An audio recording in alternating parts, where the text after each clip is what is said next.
The Spanish Grand Prix has been a permanent fixture on the Formula One calendar for over 30 years now, and for good reason.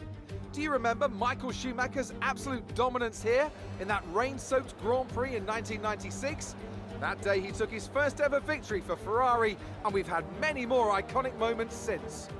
It's a sellout crowd of 140,000 here today as we await lights out for the 730-metre sprint down to turn 1 of this 2.9-mile racetrack. Overtaking is challenging through these 16 corners, but there's still a lot of high-speed excitement to be found, including the flat-out turn 3 and the terrifying blind right of turn 9.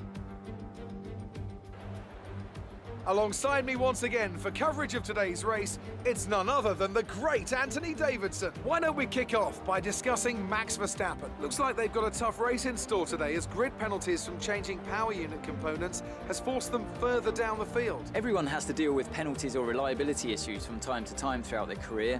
You just have to suck up the pain and get on with the job at hand. Today isn't about performing a miracle to put the car back where it should be. It's about effective damage limitation. Let's run you through the driver grid order for today's exciting race. Good job yesterday from Valtteri Bottas. The Finn starts from pole position, and Lewis Hamilton completes the front row. Looking down the rest of the grid, we have Leclerc, Vettel, Alexander Albon, and Perez, Sainz, Ricciardo, Norris, and Esteban Ocon. Kvyat, Raikkonen, Max Verstappen, they've taken a grid penalty, and Gasly, Giovinazzi, Grosjean, Kevin Magnussen, and George Russell. Latifi and a Racing Point rounds off the grid.